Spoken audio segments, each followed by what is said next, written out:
Let's talk about really lifting with intention.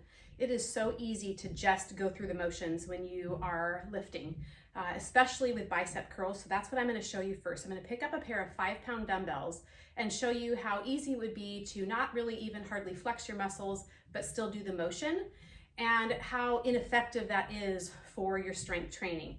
So this is a lighter weight, obviously, than I would normally use. If this is where you're at, it's okay.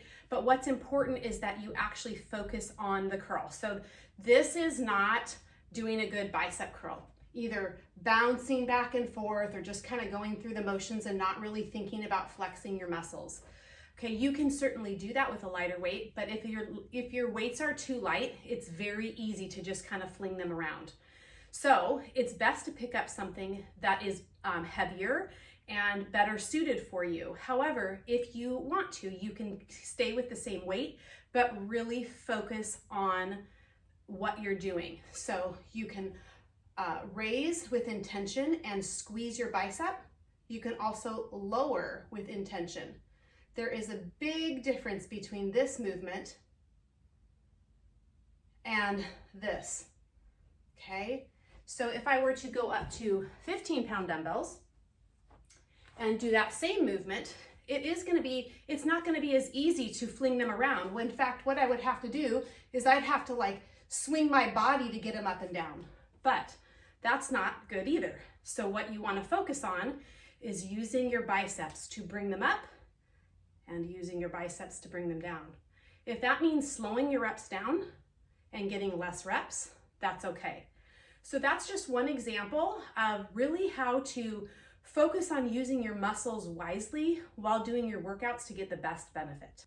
Another example would be in a back fly. Again, it would be very easy to just fling them around and not really get any of the right movements, okay? But what you want to do is really focus on having good form. So you're bent over, knees bent, your back is straight, and you have your arms not straight but bent, almost like they're hugging a tree.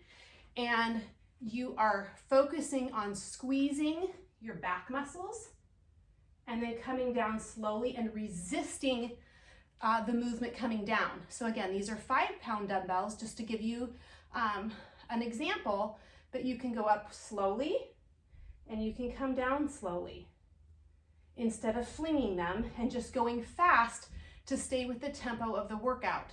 So I recommend really focusing on bringing them back, squeezing like you're gonna pinch a quarter between your back, and then coming down and back. And again, if I were to pick up weights that were a little bit heavier, I would have to focus more on the move. In fact, these might be a little bit too heavy for me. These are 15s, where you focus on the movement even more. You really have to concentrate. With that, I really had to make sure that my core was tight and that my back was straight. So remember, don't just go through the motions. Make sure you're focusing on each step of the move, both the eccentric and the eccentric movement, so the lowering phase and the raising phase. So both are important. In fact, the lowering phase will actually help you if you go slowly with eventually getting stronger on the raising phase. So really slow your movements down if you need to, but focus on that mind-muscle connection. Okay, the last one I want to show you is just a simple squat. And when you're squatting, again, it's so easy to just go through the motions. I've seen my kids do it when I ask them to do some squats with me. They kind of just bounce, you know, and their legs kind of sometimes go out, sometimes they go in, and they're not really focused on the squat. So even without weights, you want to make sure that your feet are shoulder width apart or slightly wider, and that your feet are firmly planted, both your toes and your heels. And you want to sit back like you're sitting in a chair, like you're actually gonna go sit in a chair that's behind you. And you wanna start to push through your heels, but try to get your feet still firmly planted. Where you're really gonna push through the heel is on the way up. So starting at the right at the bottom as you're pushing up, you're going to push through your heels, which activates your glutes. and then the front of your quads to push up. And at the top of the movement, you can squeeze your glutes and your quads if you want to. I like to do that. So you come down, you then push your heels into the ground, and you keep your chest up, and you push, your glutes are working, your quads are activated, you squeeze at the top to activate both again. So if I'm using just a very light pair of dumbbells, then again, it's easy to just kind of go up and down without doing any of those things. So I can go up and down, and I'm not really, my chest is a little too forward, and I'm not really squeezing anything. I'm just simply going through the motion.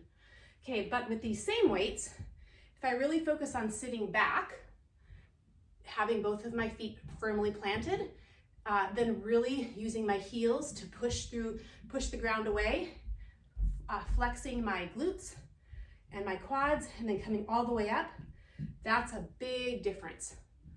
Really pushing the floor away, squeezing the glutes, flexing the quads. Okay, so again, really simple little tweaks that you can make, but man, it will make such a big difference in your overall success as you continue with your strength training.